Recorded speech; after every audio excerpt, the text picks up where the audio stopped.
Electric Cafe.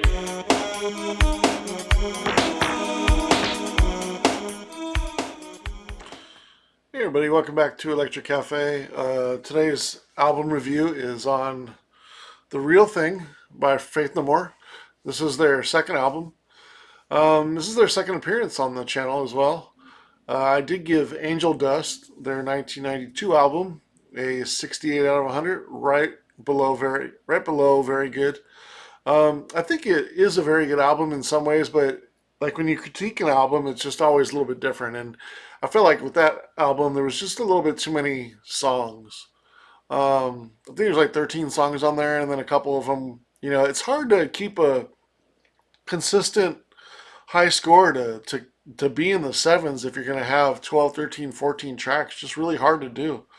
And I think that's what kind of hurt it. If you took out two or three tracks, it'd easily be in the sevens for me, or the 70s. Um, so yeah, this is their obviously their breakout hit because of the track Epic on here. Also, it had the really strong single "Falling to Pieces" on here, and also from Out of Nowhere.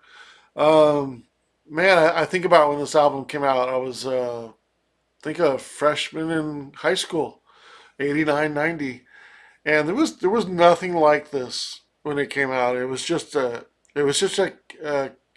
kick in the butt to all the people that were sort of into either heavy metal, because it was such a different scene between heavy metal and uh, alternative rock music. Like the only thing that could really challenge that could kind of be a fan of both at that time, because they were different, very different sides of the school, if you know what I mean. Like you had your heavy metal people, they were into Metallica and Megadeth and the Iron Maiden, whatever it is. And then you had your alternative rock people that were into like The Cure and what have you. And there was nothing like to kind of like balance the two. You could maybe Jane's Addiction. Maybe it's early Red Hot Chili Peppers, but really it didn't hit heavy metal people. Like Faith No More hit heavy metal people. The only thing I can think of that did both, at that time in like '89 was maybe like the Cult. People that liked The Cure and alternative and new wave also liked the Cult. And people that liked heavy metal for the most part, if they were fairly open and they weren't hardcore into more heavier metal, I think they would like the Cult, or that I generally remember some people liking the Cult. But this was kind of like the first time where there was people that were in heavy metal who were like, oh, I like this. And then on top of that, like Mike Patton is adding like a hip hop style in some of the tracks and the way he sings. So you're talking about blending like an urban style and then a metal and alternative rock, maybe a little bit of punk in there too, and then a big dose of funk. Like who in 1989 was doing this? I mean, Mike Patton, just amazing singer, very uniquely talented. He has a very look and interesting look and take on art. If you ever watched Mr. Bungle or you watched Mike Patton live, anything with Faith No More, past or present, Mr. Bungle, um, very creative. But Mike Patton, great voice. How he sings the songs can be so different. Sometimes he yells. Sometimes he again sort of raps them. Sometimes he sings them kind of soulfully. He has a very soulful voice. You think of like Easy. I mean that cover was just amazing. Like he's just a fantastic creative, very underrated, unique talent. But people that know Mr. Bungle or know Faith No More, they know about Mike Patton. They know about his creativity and nothing like him. Nothing like him. As far as the rest of the band, the drummer can be he's a little bit flat. He's a little bit more a rock band. Could have used a little bit more oomph in the recording. Guitars are strong. Bass is pretty good, but pretty well recorded, but sometimes a little bit muddy.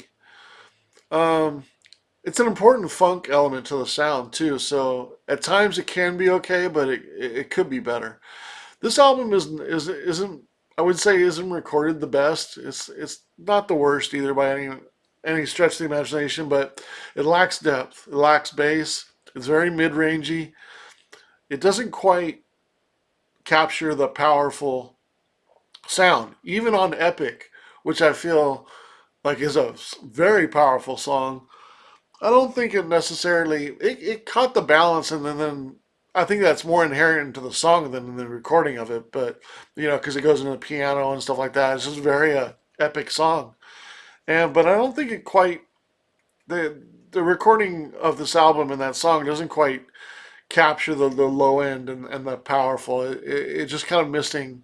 And again, sometimes that's a mid to late '80s kind of recording, and this kind of suffers from it. I think if there was any album that would be remastered and I should probably check out because I'm sure it's been remastered at some point or reissued, probably be they were probably adding in a lot of more low end in the mastering process to make this a more powerful album. There's 9 tracks on here. I'll run through them real quick and then give you my overall thought on the recording. Um, my battery's going dead, so just excuse me while I charge my laptop here. The first track from Out of Nowhere. The keyboard's great on here. I really like that. It's a raw production for sure compared to Epic. Even the next track, like this track seems like it's almost recorded at a different time or they put in more effort to sound for Epic. Um, they put in more effort into that song, into recording it and maybe post production. Because From Out of Nowhere is very much like their, excuse me, there's a piece of hair. It's very much like their first album, and it's a lot more raw. Um, but I feel like From Out of Nowhere has more potential to give, but it is kind of short at the end. And a 3 minute and 19-minute track, this should have gone on a little bit longer and should have, uh, I think, could have been more epic. Still, as it is, I think it's a very good song though. 7.25 stars. It's actually my third favorite song on the album. Then the second track, Epic. Obviously, the powerful song, guitars, keyboards. Gee, I think this is kind of track that everybody remembers where they are when this song came out, or where they would have heard it, or what it did for music in general at that time. It kind of reminds me of like when you think of like '80s songs like Cult of Personality, or maybe like Tracy Chapman's Fast Car, or Beds Are Burning, Midnight Oil, or Pure Energy by Information Society. There's like some iconic kind of. I'm not talking to your Madonnas and your Phil Collins and popular music. I'm, Milli Vanilli or something. I'm talking about like still well-regarded music that were winning to the mainstream, and everybody knows where they were when everybody remembers this track. It was such a powerful and unique track at the time. Again, people who liked heavy metal liked it. People who liked industrial liked it. People who liked alternative liked it. People who liked punk liked it. Even people who liked rap or pop took notice of this track. Like everybody liked this track. Mike's fantastic vocals on here. The piano ending, very unique and different. Powerful video if you've seen it. Almost has a rock orchestra or even a rock opera feel to it with the kind of dramatic strings, and love the fade out of the rest of the track and leaves the piano sounding by itself, and it's really a nice piano as well. It's great sounding.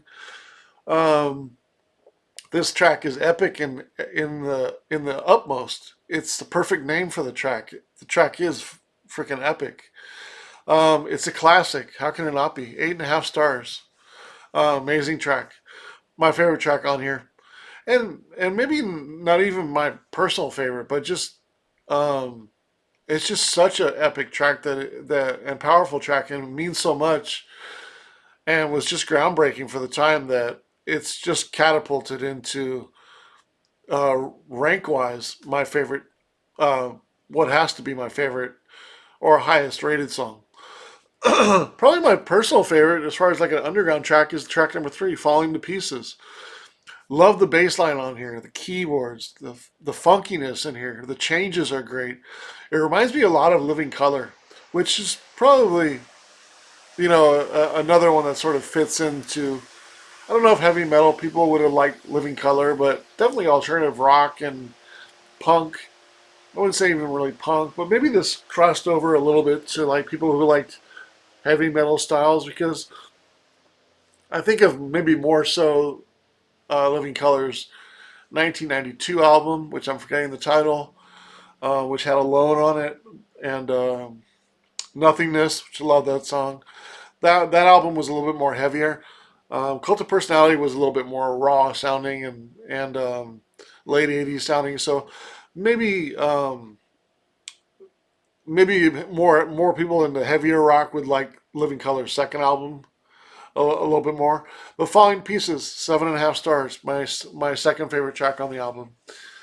Track number four, Surprise You Dead. The guitar riff is pretty sick actually, but and Mike's always interesting and ironic vocals.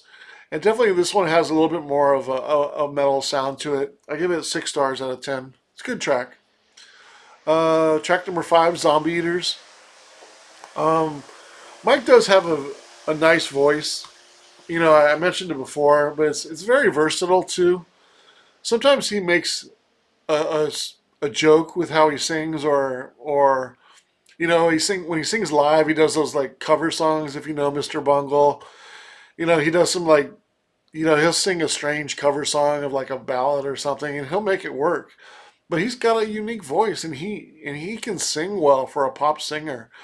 And and I would imagine maybe the style of music in general sort of limits his voice in what he can do, what he can sing. So that's why he does these kind of like outtakes and these cover songs where he can sort of sing and you know just do because he has the voice to do it. This one kind of shows a little bit of that. Um, Kind of like the again I mentioned the song earlier, like the track Easy sort of showed. But this one's the keyboards and metal riffs are really strong in Zombie Eaters. It's my fourth favorite song, 7 stars. And then the title track number six, The Real Thing.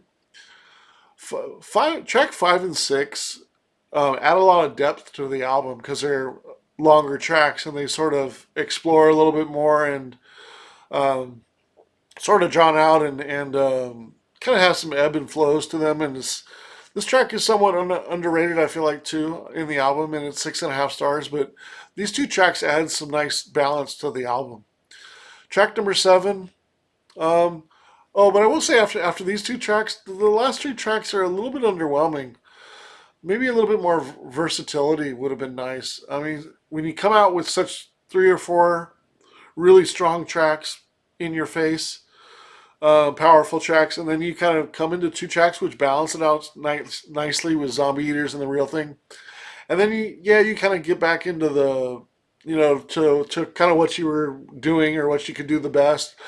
But I don't think tracks seven and eight and nine really kind of live up to the first half and middle of the album. Track number seven, Underwater Love. Nice organ, nice addition of the organ, but you know, pretty good track. I give it 5 stars out of 10. The Morning After seems a little bit rushed. A bad fade out on top of it, um, which is a telling sign to where they're kind of just like, okay, we need three more tracks. Let's put these three tracks in. The last three tracks, and then the ninth track is an instrumental, and it has another quick fade out.